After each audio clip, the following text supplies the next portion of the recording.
तो स्वागत करते हैं एक बार फिर से आप सभी लोगों का आपके अपने इस ऑफिशियल यूट्यूब चैनल पे जिसका नाम है स्टडी 91।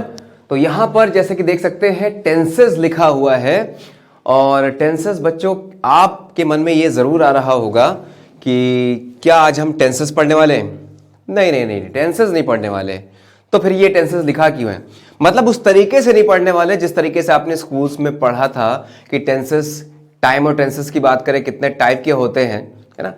तो कोई कहेगा कि प्रेजेंट होता है, पास्ट होता है, फ्यूचर होता है और उसमें सब कैटेगरीज भी होती है। इंडेफिनिट होता है, कॉन्टिन्यूस होता है, परफेक्ट होता है, परफेक्ट कॉन्टिन्यूस होता है।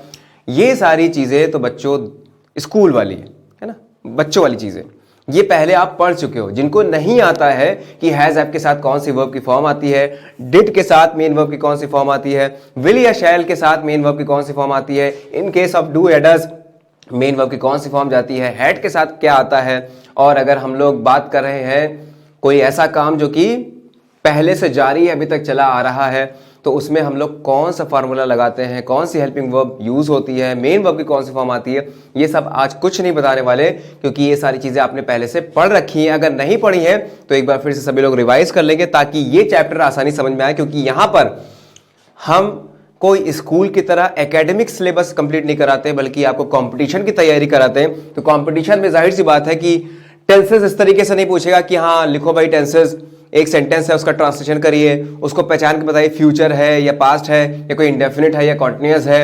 ऐसे एग्जाम में कभी भी थ्योरेटिकल पेपर नहीं आता। एग्जाम में क्या पूछा जाता है, इसमें से स्पॉटिंग एरर्स आ सकते हैं, इसमें से फ्रेज रिप्लेसमेंट आ सकता है, इसमें से फिल इन द ब्लैंक्स भी आ सकता है। और जिन पेपर्स में डायरेक्ट इनडायरेक्ट नरेशन या एक्टिव पैसिव पूछा जाता है उसमें भी इसका बहुत ही बड़ा रोल है, क्योंकि टेंसेस के हिसाब से ही हम फाइंड आउट करते हैं कि इस पर्टिकुलर सेंटेंस का जब पैसिव या एक्टिव से पैसिव या पैसिव से एक्टिव बनेगा तो कौन सी वर्ब का यूज होगा। और नरेशन में भी यही देखना पड़ता है कि अगर हम कहें कि रिपोर्टिंग वर्ब पास्ट में होती है, रिपोर्टेड स्पीच जितनी भी है वो पास्ट में चली जाती है, तो हमें पता तो होना चाहिए कि पास्ट में होता क्या है। तो इसके बारे में बहुत ज्यादा चर्चा नहीं करेंगे, सीधे सीधे आ जाते हैं टेंसेस के ऊपर। और टेंसेस में किस टाइप के क्वेश्चंस बनते हैं मैं एक एक करके यहां पर बच्चों सेंटेंस लिखता जाऊंगा और आपको बताना है, मेरे साथ ही सॉल्व करेंगे, आपको बताना है कि इसमें क्या गलती मैंने कर दी। जो भी बताएगा, जितनी जल्दी बताएगा उसको एक चॉकलेट मिलेगी। जी हाँ बिल्कुल, मैंने यहां से अनाउंस कर दिया, एक चॉकलेट आपके नाम जरूर होगी अगर आप बता सकते हो।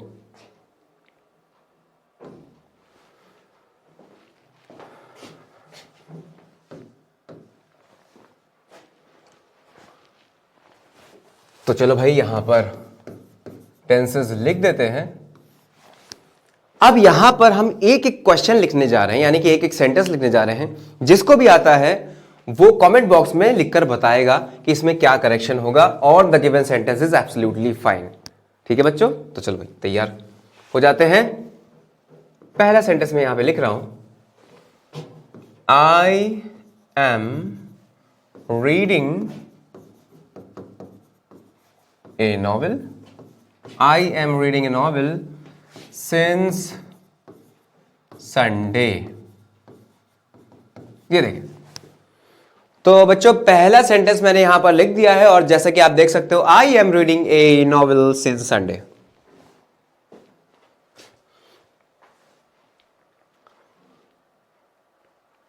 तो पहले दिमाग में ये आता है कि सर ये चेक कर लेते हैं कि यहां पर ये जो सिंस आया है ये सही है या गलत है, पहले ये चेक कर लेते हैं।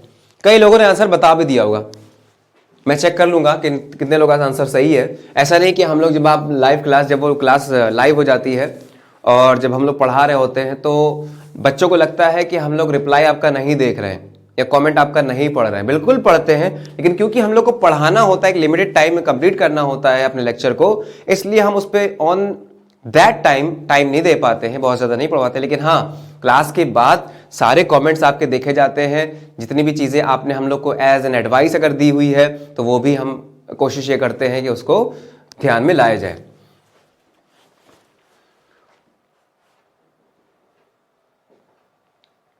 जैसे एक बच्चे ने कमेंट किया था सीसैट के इंग्लिश की तैयारी करा दीजिए, तो उसमें बच्चों बहुत ही आसान इंग्लिश का पोर्शन आता है और रीडिंग कॉम्प्रिहेंशन पैसेज हो गया, वोकैबुलरी हो गया, वही सारे पार्ट आते हैं।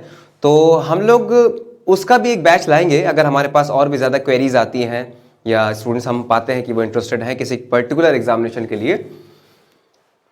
और कोई अगर बैंक और एसएससी की तैयारी कर रहा है तो मुझे लगता है कि सारी चीजें कहीं ना कहीं घूम फिर के, किसी भी इंग्लिश का पेपर हो, यही सारी चीजें हर एक एग्जाम में आती है। किसी में एक पोर्शन से कम आता है, किसी में ज्यादा आता है। तो सबसे पहले बच्चों चेक कर लेते हैं कि यहां पर सेंस सही है या गलत है। तो आपने पढ़ा होगा कि सिंस और फॉर में डिफरेंस क्या होता है, और सभी लोग बता भी रहे होंगे कि सर हमने पढ़ा था कि सिंस आता है निश्चित समय के लिए और फॉर आता है अनिश्चित समय के लिए। तो ये देखना पड़ेगा ये निश्चित और अनिश्चित होता क्या है, क्योंकि पता सब लोगों को निश्चित अनिश्चित क्या होता है, लेकिन कभी कभी डाउटफुल हो जाते हैं, कंफ्यूजन हो जाता है, समझ नहीं पाते। तो ऐसी चीज पढ़िए, इस तरीके से तैयारी कीजिए कि कोई भी कंफ्यूजन आपके दिमाग में ना हो। तो बेटा आप सिंस को हम लोग निश्चित समय नहीं बोलेंगे, बल्कि बोलेंगे पॉइंट ऑफ टाइम। और फॉर के लिए बोलेंगे ड्यूरेशन, जिसको हम लोग पीरियड भी कहते हैं, ड्यूरेशन ऑफ टाइम, राइट। अगर ड्यूरेशन है यहां से लेकर यहां तक तो उसमें फॉर लगा देना, राइट। और अगर पॉइंट ऑफ टाइम है, एक इकलौता टाइम दिया गया है, तो उसमें सेंस लगा देना। मुझे पता है कि बच्चे सारी चीज पढ़ते हैं इंग्लिश में, द प्रॉब्लम इज कि उनको फिर भी at the end of the day confusion रह जाता है। तो वो कंफ्यूजन आपको दूर करना पड़ेगा, तभी आपके इंग्लिश के एक एक क्वेश्चन सही हो जाएंगे विदाउट एनी डायलेमा। तो अब यहां पर हमें देखना पड़ेगा ये जो संडे लिखा हुआ है, क्या ये ड्यूरेशन है या पॉइंट ऑफ टाइम गिवन है। तो सीधी सी बात है, यहां पर ड्यूरेशन नहीं है। संडे कह दिया तो संडे ही है, वहां पर मंडे नहीं हो सकता। संडे एक पॉइंट ऑफ टाइम है, राइट। तो पॉइंट ऑफ टाइम के लिए सेंस ही आता है। चलो और पूछते हैं आप लोगों से, अगर हम बात करें जनवरी के लिए क्या आएगा, सेंस और फॉर। सेंस आएगा। जनवरी भी क्या है, एक पॉइंट ऑफ टाइम है। और मैं तो आपको विशेष देना आज भूल ही गया। सभी को नववर्ष की हार्दिक शुभकामनाएं, और आपका जीवन इस वर्ष बहुत ही अच्छा रहे, मंगलमय हो, और आपकी फैमिली को भी मेरी तरफ से बहुत बहुत बधाई देते हुए। और इस साल ये ईश्वर से प्रार्थना करते हैं कि जो भी बच्चे प्रयास कर रहे हैं, किसी न किसी एग्जाम की तैयारी कर रहे हैं, वो सफल हो जाएं। तो बच्चों जनवरी की बात करें, अप्रैल की बात करें, दिसंबर की बात करें, या किसी भी मंथ की बात करें, अगर उसका नाम है ना, तो वो पॉइंट ऑफ टाइम में आता है। इन सब के साथ सेंस लगाएंगे। अच्छा, अगर कह दिया जाए 1947 से कोई व्यक्ति किसी काम को 1947 से कर रहा है, अब तक तो काफी बूढ़ा हो गया होगा, और हो सकता है कि अब ना रहा हो, ये भी हो सकता है। अगर कोई काम 1947 से हो रहा है तो बताओ सेंस लगाएं या फॉर लगाएं।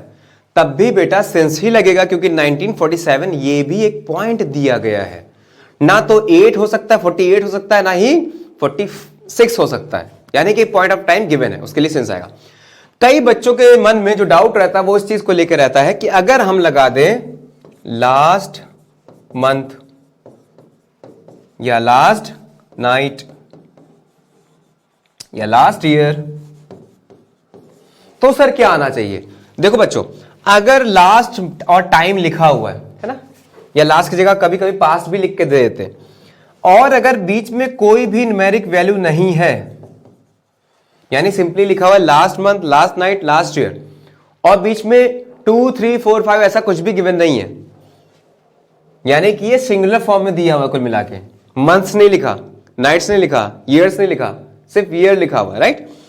तो लगा देना बच्चों सिंस।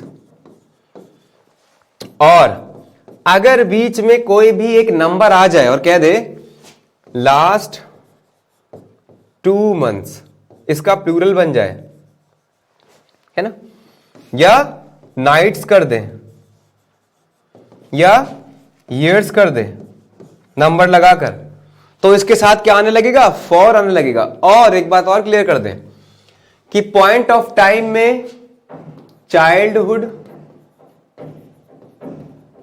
और मदरहुड, एडल्टहुड, ये सारे चीजें भी आती हैं। ये भी क्या है बच्चों, पॉइंट ऑफ टाइम है। इसका मतलब इनके साथ भी सिंस का यूज होगा, चाइल्डहुड हो या मदरहुड हो, right.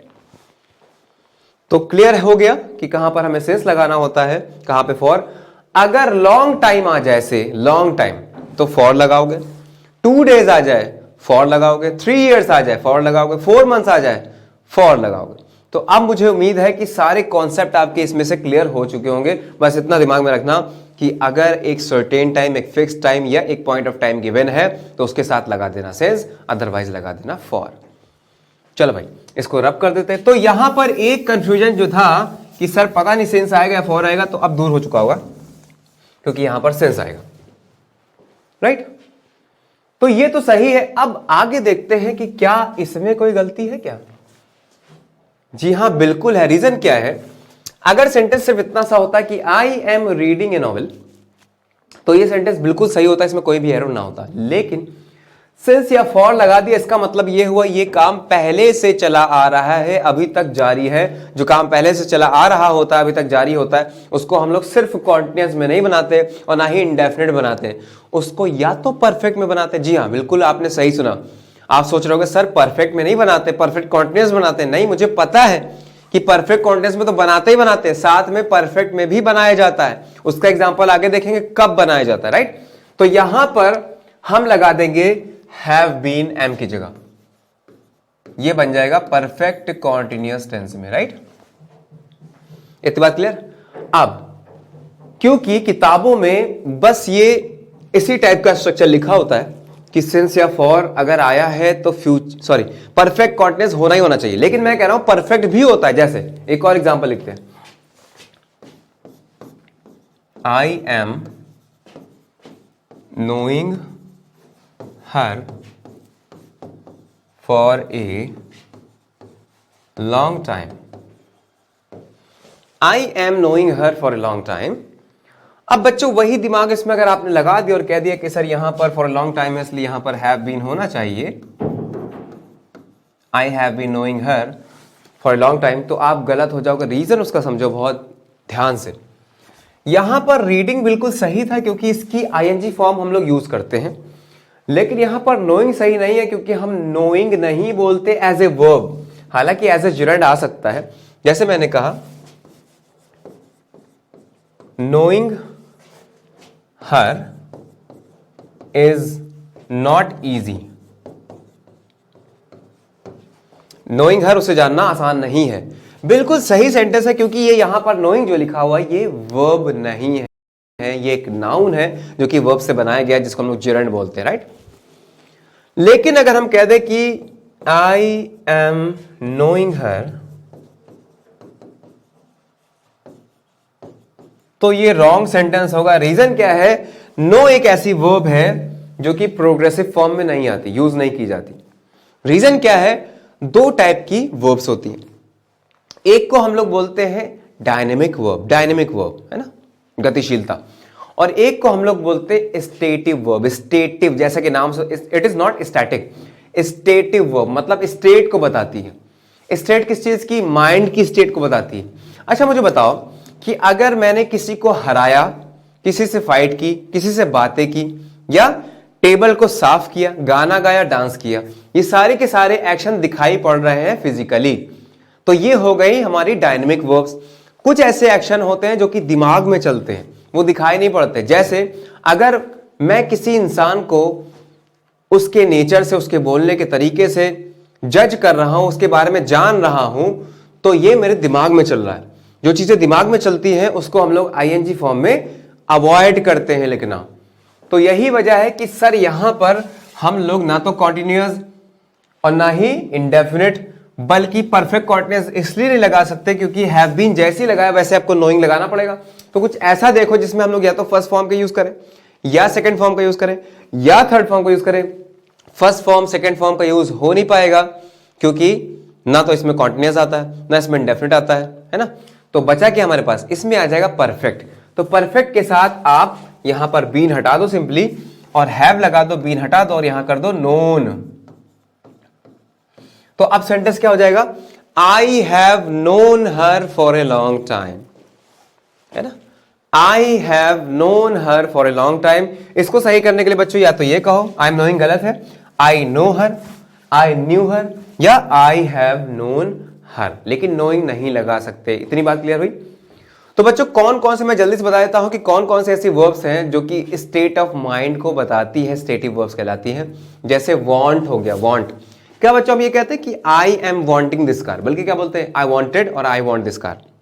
In the same manner कई लोग कहते हैं कि आई एम हैविंग 2 ब्रदर्स, कहते हैं ना, गलत है, क्या बोलना पड़ेगा, आई हैव 2 फ्रेंड्स। क्लियर हो गया। हैविंग का यूज तभी करते हैं जब हमें परफेक्ट पार्टिसिपल की बात करनी होती है। इसका मतलब यह हुआ कि having completed my work I went away, ये सेंटेंस सही है। हैविंग के साथ वर्ब की थर्ड फॉर्म लगाना वो एक डिफरेंट स्ट्रक्चर होता है, लेकिन आप पास होने के लिए, कुछ आपके पोजीशन में होने के लिए, अधिकार होने के लिए आप हैविंग का यूज नहीं करोगे। For example I am having some pains, I am having the dinner, है ना, और डिनर के आगे दा तब लगाएंगे जब वो स्पेसिफाइड होगा, ऐसे नहीं लगाएंगे, राइट। तो इतनी बात आपके समझ में आई होगी। और कौन कौन से एग्जांपल बन सकते हैं स्टेटिव वर्ब के, जैसे हम ये कह सकते हैं कि I am feeling this, I am loving this, I am liking this, I M disliking this, ये सब स्टेट ऑफ माइंड को बताते हैं। ये कभी भी आईएनजी फॉर्म में इस तरीके से यूज नहीं किया जा सकता। I am needing this, I am daring this, ये कुछ भी नहीं आ सकता। और साथ साथ एक लुक का मतलब होता है दिखना, और जब हम किसी की तारीफ करते हैं कहते हैं कि you are looking gorgeous today, गलत है, यू लुक गॉर्जियस टुडे और यू लुक्ड गॉर्जियस टुडे, ऐसे बोलना पड़ेगा। लेकिन हाँ, देखने के लिए अगर सेंस आ रहा लुक का कि मैं उसे देख रहा हूं, तो I am looking at her और I am looking at him, ये बिल्कुल सही होगा। तो उम्मीद है ये कॉन्सेप्ट्स आपके समझ में आए होंगे। तो क्या पता चला, अंडरस्टैंड हो गया, नो हो गया, फील हो गया, लव हो गया, लाइक हो गया, और इसके अलावा डेयर हो गया, नीड हो गया, ये कभी भी आईएनजी फॉर्म में नहीं लिखे जाते हैं। क्लियर हुआ इतना? तभी हम कहते हैं, हम ये नहीं कहते कि I am understanding this lesson, नहीं, I am getting this lesson और आई हैव अंडरस्टूड, ये आप कह सकते हो, राइट।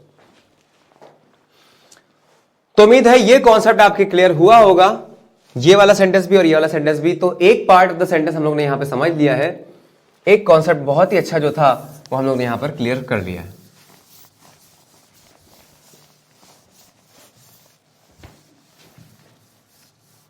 और अगर आपको इसका पीडीएफ चाहिए, नोट्स चाहिए बच्चों, तो मुझे जरूर कमेंट बॉक्स में बताइएगा।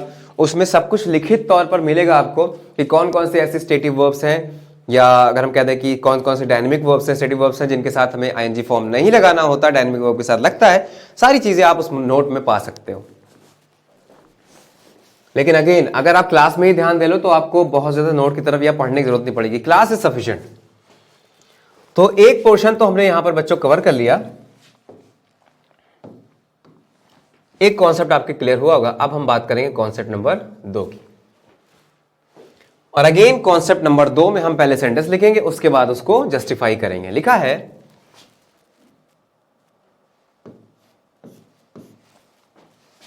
आई have watched this movie on Monday. क्या लिखा भाई? आई have watched this movie on Monday. अब आप कहोगे सर यहां पे ऑन क्यों है? इससे पहले वाले सेंटेंस में तो सिंस आया था, क्योंकि वहां पर काम पहले से जारी था, लेकिन यहां पर कह रहा है कि मंडे को, यानी मंडे को मैंने ये मूवी देखी, ये कहना चाहता है। सेंटेंस ऐसा लग रहा है कि सही होगा, लेकिन गलत है। अगर सेंटेंस सिर्फ इतना सा होता, इतना सा, यहां तक, आई हैव वॉच्ड दिस मूवी, तो सही होता।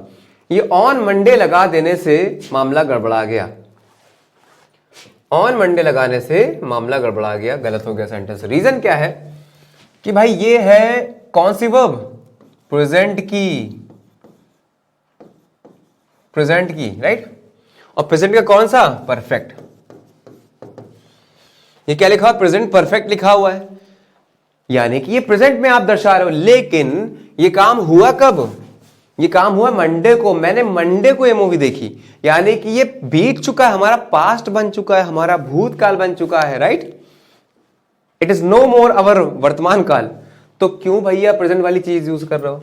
पास्ट में सिंपली इसको रख दो, तो यहां पे हैव हटा दोगे, पास्ट इंडेफिनिट में कन्वर्ट हो जाएगा। I watched this movie on Monday, तो हमारा सेंटेंस सही हो जाएगा, राइट। तो इसका मतलब क्या हुआ कि अगर कोई पास्ट का टाइम दिया हुआ है, से यहां पर लिखा है I have watched this movie on Monday, Sunday, January, in January, या कह दें लास्ट नाइट, या कह दें 2 years ago, 2 years ago, 2 years back, ये बताता है पास्ट के टाइम को।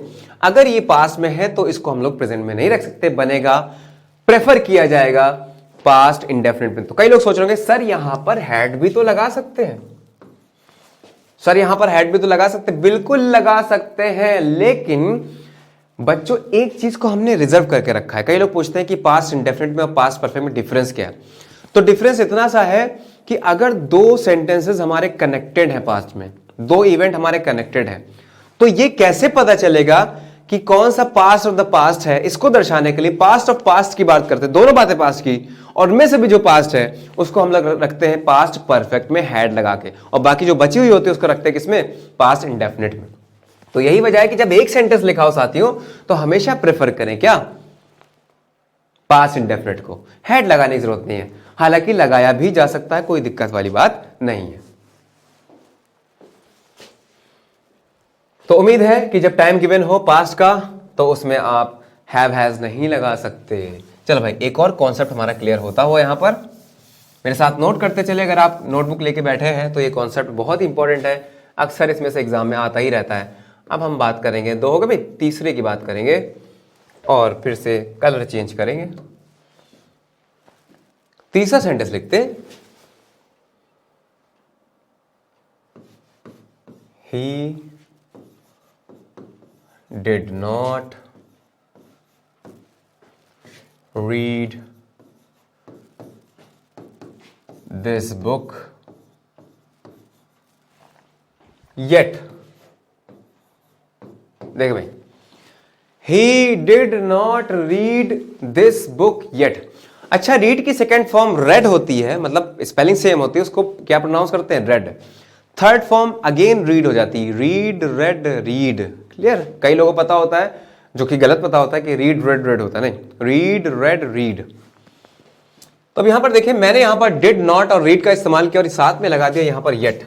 ऐसा लग रहा है कि सेंटेंस बिल्कुल सही होगा क्योंकि डिड नॉट के साथ मैंने फर्स्ट फॉर्म लगाया है। कई लोगों को सही लग रहा होगा, लेकिन ये गलत है। अगेन भाई इसने हमारा काम बिगाड़ दिया, ये जो येट लिखा हुआ है ना, इसने हमारा काम बिगाड़ दिया। सेंटेंस अगर सिर्फ इतना सा होता है कि he did not read this book, बिल्कुल सही सेंटेंस होता है, लेकिन येट आ जाने से सेंटेंस हमारा खराब हो गया, गलत हो गया। रीजन क्या है, चाहे येट लिखा हो या सो फार लिखा हो या टिल नाउ लिखा हो, ये बताते हैं कि बात अब हमारी प्रेजेंट में आ चुकी है। It is no more in past. हमने यहां पर डिड का यूज किया, जबकि यहां देखो क्या कह रहा है कि मैंने अभी तक, येट का मतलब या सो फार का मतलब, टिल नाउ का मतलब अभी तक, मैंने अभी तक ये पुस्तक नहीं पढ़ी पे नहीं छोड़ेंगे, नहीं पढ़ी है। इसका मतलब ये बात आ गई प्रेजेंट में, क्योंकि अभी तक का सेंस आ गया। तो प्रेजेंट के लिए डिड नहीं लगाते बच्चों, क्या लगाते हैं, हैज और हैव लगाते, क्योंकि ही यहां पे लिखा हुआ है तो क्या लगा दिया, ही हैज नॉट। और रीड के लिए थर्ड फॉर्म भी क्या होती है भाई, रीड ही होती है। तो he has not read this book yet. उम्मीद है यहां तक समझ में आया होगा। डिड क्यों हटा दिए, जस्ट बिकॉज ऑफ येट या सो फार या टिल नाउ अगर लगा हो तो उसको हमें प्रेजेंट में बनाना है, उसको हमें पास्ट में लेके नहीं जाना है, राइट। क्योंकि रीड की थर्ड फॉर्म भी रीड होती है, इसलिए हमने क्या कहा, he has not read this book. Clear हो भाई, ठीक है भाई।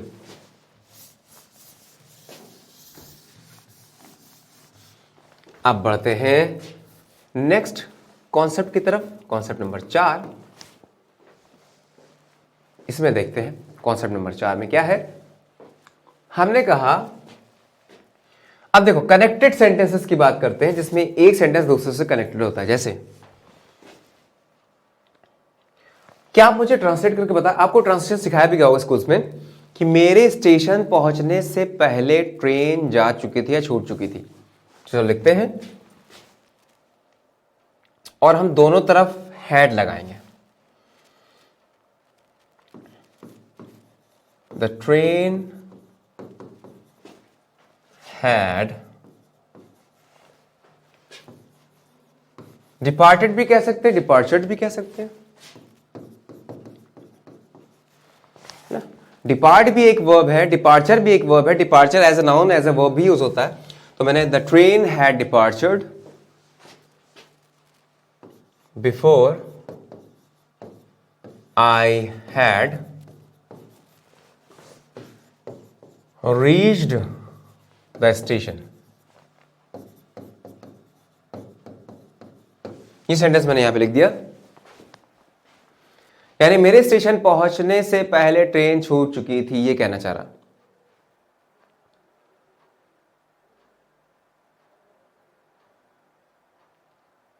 कई लोग ये सोच रहे होंगे कि सर यहां पे आपने रीच्ड एट द स्टेशन नहीं लगाया, क्योंकि रीच एक ऐसी वर्ब है जिसके साथ कोई भी प्रीपोजिशन नहीं लगता। अगर आप लगाते हो तो गलत करते हो। आई reached the station, not I reached at the station, right. अब जैसे हमने बताया था, कोई भी दो कनेक्टेड सेंटेंस में दो क्लॉजेस अगर कनेक्टेड हैं किसी भी कंजंक्शन से, तो दोनों तरफ विल या शैल नहीं हो सकता। किसी एक में विल या शैल होगा, दूसरे में नहीं होगा। इन द सेम मैनर दोनों तरफ हैड का यूज नहीं कर सकते। कोई एक बनेगा पास्ट परफेक्ट में, कोई एक बनेगा पास्ट इंडेफिनिट में। ये कैसे पता चलेगा कि किसको हम लोग बनाए पास्ट इंडेफिनिट में और किसको बनाए पास्ट परफेक्ट में? कुछ नहीं करना, आपको देखना पड़ेगा कि पास्ट ऑफ द पास्ट कौन सा, यानी इन दो पास्ट की घटनाओं में और भी पहले कौन सी घटना हुई। तो चलो इसको ट्रांसलेट करके समझ में आ जाएगा कि मेरे स्टेशन पहुंचने से पहले ट्रेन डिपार्चर कर चुकी थी, जा चुकी थी। मेरे स्टेशन पहुंचने से पहले ही जा चुकी थी, यानी कि पहले जाना हुआ, यानी छूटना हुआ ट्रेन का, और मैं आया बाद में। क्योंकि क्या लिखा, मेरे स्टेशन पहुंचने से पहले ही ट्रेन जा चुकी थी, मैं पहुंचा बाद में, ट्रेन का जाना पहले हुआ। तो जो पहले हुआ पास्ट में, उसको रख देंगे हैड में, यानी कि पास्ट परफेक्ट। Past perfect. जो बचा हुआ है उसको रख देंगे पास्ट इंडेफिनिट में, before I reached the station. The train had departured before I reached the station. Clear है? अगर हम यहां पर आफ्टर लगा दें और कह दें कि आई हैड टेकन माई, या सीधे सीधे food, I had taken food after my father had arrived. I had taken food after my father had arrived. तो यहां पर फिर से एक बार चेक करो कौन सी घटना पास्ट में भी पास्ट हुई। पास्ट की पास्ट कौन सी घटना है, चेक करें भाई, बताएं।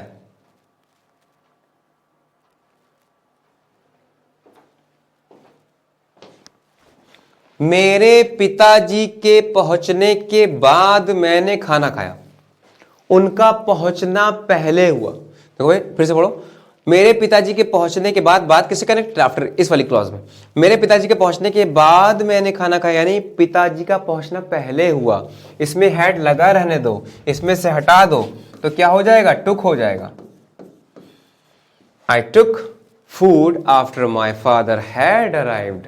तो देखा आपने, आफ्टर बिफोर लगाने से चीजें यहां पर चेंज हो गई। तो कुल मिला के आपको रटना कुछ नहीं है कि आफ्टर बिफोर के साथ क्या कॉन्सेप्ट लगता है, बल्कि आपको देखना है कि बस ये देखना पड़ेगा कि दोनों तरफ हैड तो नहीं लगा है।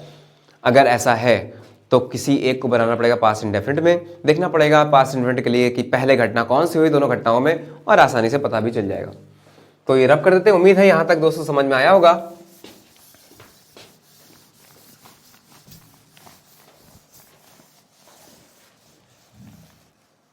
राइट, तो अब चलते हैं कॉन्सेप्ट नंबर 5 की तरफ।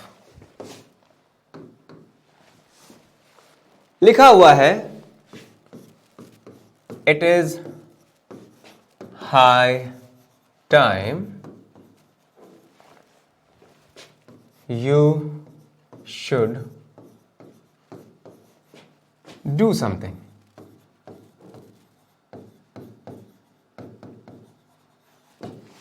ये देख, it is high time you should do something.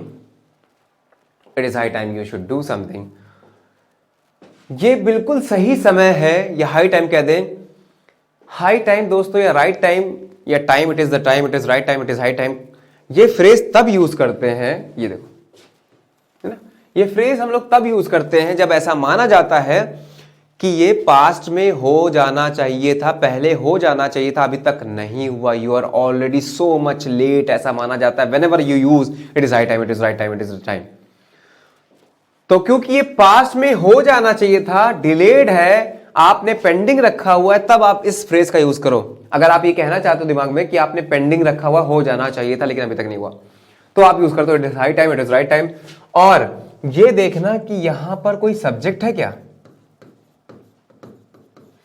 यानी कुल मिला के अगर आप इट इज हाई टाइम को कनेक्ट कर रहे हो दूसरे सेंटेंस से, क्योंकि इट इज हाई टाइम ये एक क्लॉज हो गया, दूसरा कनेक्टेड क्लॉज कौन सा है, यू शुड, सब्जेक्ट वर्ब, यानी कि दो क्लॉजेस कनेक्टेड है, राइट। जब ऐसा देखना तो हमेशा सब्जेक्ट के बाद फॉलो करना पास्ट इंडेफिनिट को, यानी कि शुड हटा देना और पास्ट इंडेफिनिट में लगता है वर्ब की सेकेंड फॉर्म। तो you did, it is high time you did something, ना तो शुड लगेगा ना डू लगेगा, यू डिड समथिंग, क्योंकि जब हम लोग इस टाइप के बातों का यूज करते हैं, it is high time, it is right time, it is a time, और उसके बाद सब्जेक्ट आ जाता है कोई एक, यानी कि कनेक्टेड क्लॉज होती है, तो हमेशा यहां पर वर्ब देखना सेकेंड फॉर्म का यूज करना। लेकिन अगर सेंटेंस को दूसरे तरीके से लिखा जाए और कह दिया जाए it is high time to do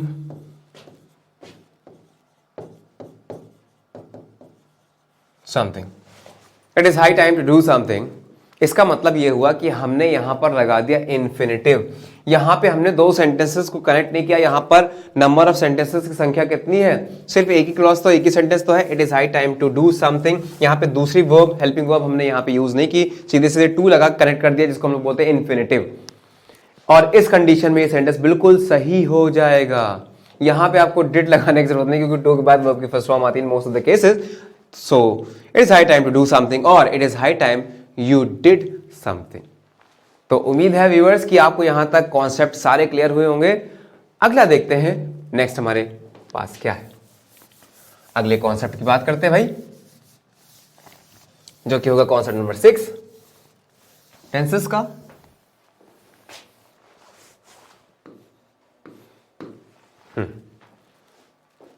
कई लोगों को लगता है कि हम लोग परफेक्ट कॉन्टिन्यूअस में सिर्फ सिंस या फॉर ही लगाते, नहीं, एक चीज और लगती है। देखिए पहले सेंटेंस लिखते हैं, I will have been playing cricket, sorry, I will have been playing cricket since say Wednesday,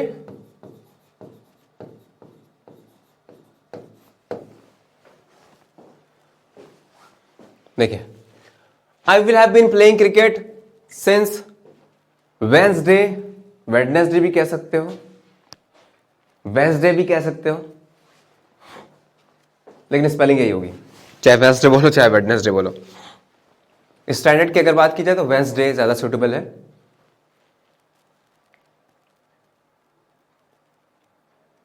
क्या लगता है क्या करेक्शन होगा? ये बात हो गई फ्यूचर परफेक्ट कॉन्टिन्यूअस की, क्योंकि इसमें हमने क्या लगा रखा, I will have been, shall have been. कब लगाते हैं? Future perfect continuous. भाई सिंस बताता है कि ये पास्ट है, सिंस 1998 तब से हमारा ये प्रोडक्ट चालू है, अभी तक जारी है, बिक रहा है, तो सिंस लगाते ना। तो ये सेंस आता है पुरानी बातों के लिए, पास्ट जो बीत चुका है, लेकिन अभी तो ये हुआ ही नहीं, क्योंकि बात है फ्यूचर की, ये होगा आगे और ये कंटिन्यू रहेगा आगे भी। I will have been playing cricket since Wednesday, Wednesday से स्टार्ट करूंगा और आगे लेके जाऊंगा, ऐसा मतलब आ रहा है, खेल रहा होऊंगा। तो इस कंडीशन में पॉइंट ऑफ टाइम के लिए, पॉइंट ऑफ टाइम के लिए बात कर रहे हैं, यानी कि सिंस की जगह पर, फॉर की जगह पे फॉर। अगर यहां पे हमने टाइम लिखा होता फॉर लॉन्ग टाइम तो सही होता। सिंस अगर लगा हुआ है एक निश्चित समय के लिए तो उसको सिंस से कन्वर्ट कर देंगे, किसमें करेंगे, यानी कैसे ये कन्वर्ट हो जाएगा फ्रॉम में, क्योंकि ये बात अभी पुरानी नहीं हुई है, होनी बाकी, इसलिए क्या लगा देंगे, I will have been playing cricket from Wednesday, right. तो करेक्शन आपने देख लिया, इसको भी रब करते एक बार से। तो अब देखते हैं 7 नंबर का हमारे पास क्या है। 7 नंबर का कॉन्सेप्ट देखते हैं और समझने की कोशिश करते हैं कि क्या करेक्शन होगा। कंडीशनल सेंटेंसेस में भी हमने बताया था कि अगर कोई बात इमेजिनरी होती है, इमेजिनेशन करते हैं, हाइपोथेसिस करते हैं, तो उसके लिए हम लोग हमेशा वर का यूज करते हैं। जैसे कि हमने सेंटेंस लिखा, he talks as if he is my brother.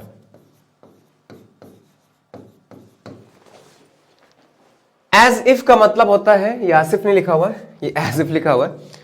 He talks as if he talks as if he is my brother. वो ऐसे बात करता है जैसे कि मेरा भाई हो। बेटा है नहीं, ही इज माई ब्रदर मतलब है नहीं, है नहीं। वॉज लगाते तो था हो जाएगा। वैसे बात करता है जैसे कि मेरा भाई था, नहीं भाई है नहीं। हो का संसार है, हो इमेजिनेशन। तो हो के लिए यहां पर हमेशा वर का यूज करते हैं, तो क्या हो जाएगा? He talks as if he were my brother. He talks as if he were my brother. जब भी हम विश की बात करते हैं, ओ दैट की बात करते हैं, आई विश, तो हमेशा यहां पे अगर वर्ब है तो सेकंड फॉर्म का यूज करेंगे, और अगर यहां पर हेल्पिंग वर्ब गिवन है इज एम आर, तो उसकी जगह पे हमेशा याद रखना कि वर का यूज करोगे और कोई चीज में नहीं जा सकती। चलते हैं कॉन्सेप्ट नंबर 8 की तरफ।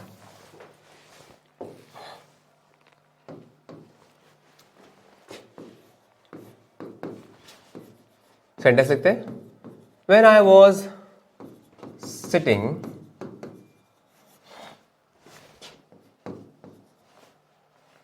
in the last row, when I was, sorry, मैंने यहाँ पे was मिस कर दिया, फिर से एक बार लिखते हैं।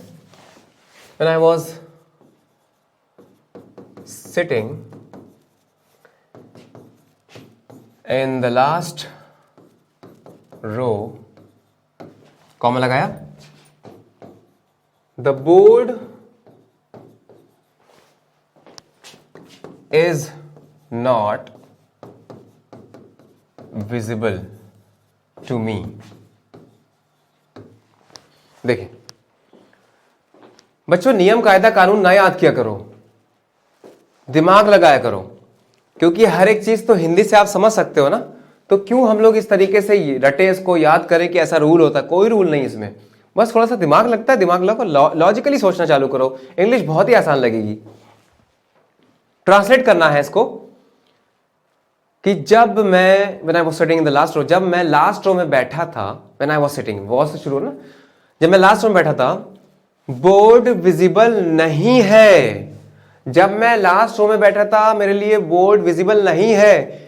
शुरू करा हमने पास्ट में, यानी कि पास्ट की कहानी बताना चाह रहे हैं, प्रेजेंट यहां पर बीच में अचानक से घुसा दिया, जो कि सही नहीं है। पास्ट में शुरू किया है तो पास्ट में ही एंड करो। When I was sitting in the last row, the board was not visible to me। तो यहां पर was लगेगा, is नहीं लगेगा। आपको कोई भी कंजंक्शन याद करने की जरूरत नहीं कि किस टाइप की कंजंक्शन के साथ ऐसा होता है, किसके टाइप ऐसा नहीं होता। सीधे सीधे दिमाग लगाओ, आंसर लो। क्लियर है? रब करते हैं और आ जाते हैं कॉन्सेप्ट नंबर 9 पर।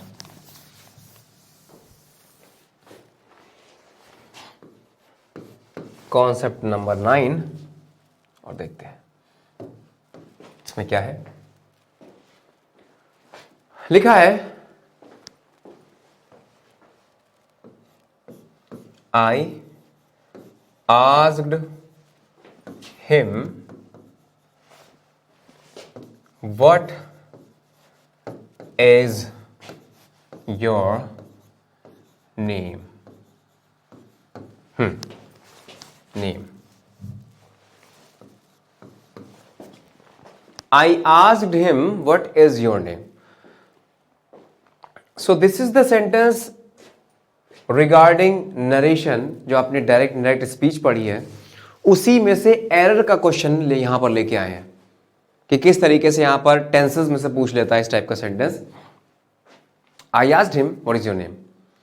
पहली चीज आपने पढ़ा होगा कि जब भी हम लोग डायरेक्ट से इनडायरेक्ट नरेशन में चेंज करते हैं, स्पीच में आते हैं, तो क्या होता है कि हमें देखना पड़ता है कि अगर कोई इंट्रोगेटिव वर्ड लिखा हुआ, जैसे यहां पे क्या लिखा है, व्हाट, तो जैसे सिंपली अगर आपने कह दिया कि आपका नाम क्या है बताइए, तो क्या कहोगे? What is your name.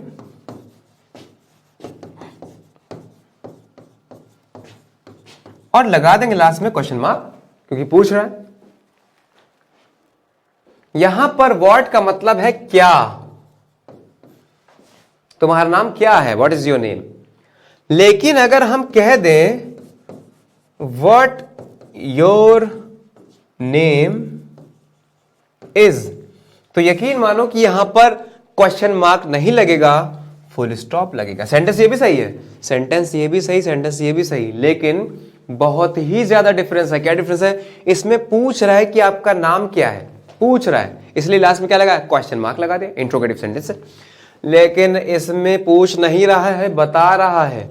और यहां पर व्हाट का मतलब है जो तुम्हारा नाम है, यानी कि ये बात अधूरी है, कहीं ना कहीं से कनेक्टेड है, ये कनेक्ट होके आ रही है। जो तुम्हारा नाम है, क्या नहीं, जो तुम्हारा नाम है। जैसे वेयर डू यू लिव, तुम कहां रहते हो पूछ रहा है, और वेयर यू लिव, जहां तुम रहते हो, वेयर यू लिव, राइट। किसी ने पूछा तुम कहां मुझसे मिलोगे, तो मैंने कहा जहां तुम रहते हो, वेयर यू लिव। ये नहीं कि वेयर डू यू लिव, तो मतलब हो जाएगा आप कहां रहते हो, पूछ रहे हो। तो ये उम्मीद है ये क्लियर हुआ होगा। अब जब भी हम लोग डायरेक्ट से इनडायरेक्ट में चेंज करते हैं, इंट्रोगेटिव वर्ड लिखा होता है तो उसको बना देते हैं कंजंक्शन। उसको क्या बना देते हैं, ऐसा याद रखो अपने दिमाग में, उसको बना देते हैं कंजंक्शन। और ये यहां पे इंट्रोगेटिव वर्ड नहीं रह जाता। जब इंट्रोगेटिव नहीं रह जाता तो यहां पर तुरंत इज नहीं आएगा। रीजन क्या है? जब ये इंट्रोगेटिव वर्ड है ही नहीं, ये कंजंक्शन बन गया, तो कंजंक्शन का मतलब होता है दो सब्जेक्ट को कनेक्ट करना, दो वर्ब को कनेक्ट करना। तो एक तो ये बन गया आई आस्क्ड हिम, राइट। और क्योंकि सेंटेंस शुरू हुआ है पास्ट में, रिपोर्टिंग स्पीच पास्ट में है, तो इज तो आ ही नहीं सकता। अब योर भी चेंज होगा, सेकंड पर्सन, आपने पढ़ा होगा सेकंड पर्सन ऑब्जेक्ट के अनुसार चेंज हो जाता है। तो क्योंकि मैंने उससे, और इसको भी रटने की जरूरत नहीं, क्योंकि मैंने उससे पूछा, जो उसका नाम, तुम्हारा नहीं, मैंने उससे पूछा क्योंकि उससे पूछा है ना, जो तुम्हारा नाम नहीं, तुम्हारा नहीं बता रहे, मैंने उससे पूछा जो उसका नाम था, क्योंकि जब मैं ये बात उससे कर रहा था तो मैं और वो व्यक्ति सामने थे। लेकिन अगर हम यही बात किसी और को बताएंगे तो वो व्यक्ति हमारे सामने नहीं होगा, तो क्या कहेंगे? मैंने उससे पूछा उसका नाम, जो उसका नाम था। तो आई आस्क्ड हिम, ये भी ऐसा हटा दें, और क्या कहेंगे? व्हाट हिज नेम वॉज, और यहां पर लगा देंगे दोस्तों full stop. I asked him what his name was. ये पूरा का पूरा करेक्शन यहां पर हो गया। हो सकता है यहां पर सिर्फ इज लगा दे, हो सकता है यहां से योर में हिज ना चेंज करे, हो सकता है कि यहां पे वॉज व्हाट के तुरंत बाद लगा दे। तो कैसी भी एरर अगर अब आएगी तो आप आसानी से इसको कर सकते हो, कोई दिक्कत वाली बात नहीं है। और चलते चलते एक और सेंटेंस आपके होमवर्क के लिए देते हैं।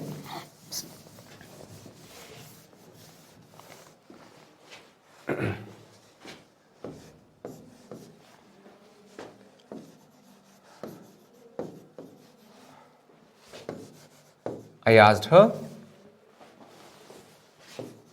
where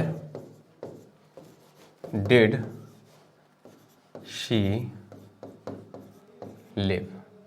ये देखो, ये सेंटेंस अगर लिखा हुआ I asked her where did she live,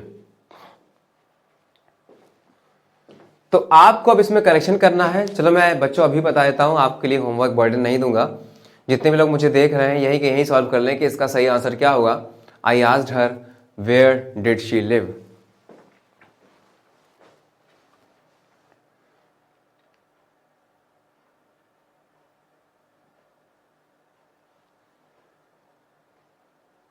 दोस्तों आपको पता होना चाहिए कि अगर इसमें रिपोर्टिंग वर्ब पास्ट है और रिपोर्टेड स्पीच में पास्ट इंडेफिनिट है तो उसको चेंज करते हैं पास्ट परफेक्ट में। लेकिन अगर ये स्पॉटिंग एरर के टर्म में आया है, स्पॉटिंग एरर, तो आपको नहीं पता कि ये क्या पूछना चाह रहा, बात किसमें है, टेंस यहां पे कौन सा होगा, डजंट मैटर। बस आपको ये चेक करना है कि सेंटेंस हमारा सही लिखा है या नहीं लिखा है। हो सकता है ये बात प्रेजेंट में पूछी गई हो तो आस्क लगा के हमने डिड में चेंज किया पास्ट इंडेफिनिट। हमें बस ये देखना पड़ेगा कि सारी चीजें सही है या गलत है। तो हमने देखा आई आस्क्ड हर वेयर लगा दिया, और अगर हम इसको माने कि प्रेजेंट में पूछा था इसने तो सिर्फ पास्ट में चेंज होगा, सिंपल पास्ट में। सिंपल पास्ट में करने के लिए यहां पर डिड तो आएगा नहीं क्योंकि ये इंट्रोगेटिव है नहीं, ये conjunction. I asked her where she lived, ये सही हो जाएगा। I asked her where she lived. और अगर इसको पास्ट में बनाना, पास्ट इंडेफिनिट में अगर पूछा है आपने तो इसको चेंज कर देंगे पास्ट परफेक्ट में, तो क्या हो जाएगा? I asked her where she had lived, वो भी सही हो जाएगा, राइट। तो उम्मीद है व्यूअर्स यहाँ तक आपको समझ में आया होगा। ये टेंसेस के जो भी इंपॉर्टेंट चीज़ें थी, लॉजिक थे, मैंने आपके सामने क्लियर किया आपको। अब मेरे ख्याल से आपको इसमें कोई भी दिक्कत नहीं होनी चाहिए। अगर स्टिल आपको प्रॉब्लम है, दिक्कत है, तो मुझे ज़रूर बताइएगा, मैं आपकी प्रॉब्लम को ज़रूर सॉर्ट आउट करूँगा। और इसी के साथ हम लोग अपनी वाणी को विराम देते हुए और अगले लेक्चर में फिर से मिलेंगे कुछ ना कुछ नया लेके। और हाँ, मैं बता दूं कि अगले लेक्चर में हम लोग टेंसेस और कंडीशन सेंटेंसेस की एक्सरसाइज सॉल्व करेंगे। एक्सरसाइज सॉल्व करेंगे बढ़िया से और देखेंगे कितने बच्चों को कितना आया, कितने उन्हें कितना सीखा है अभी तक। तो मिलेंगे अगले लेक्चर में, तब तक के लिए अपना ख्याल रखिए और जय हिंद।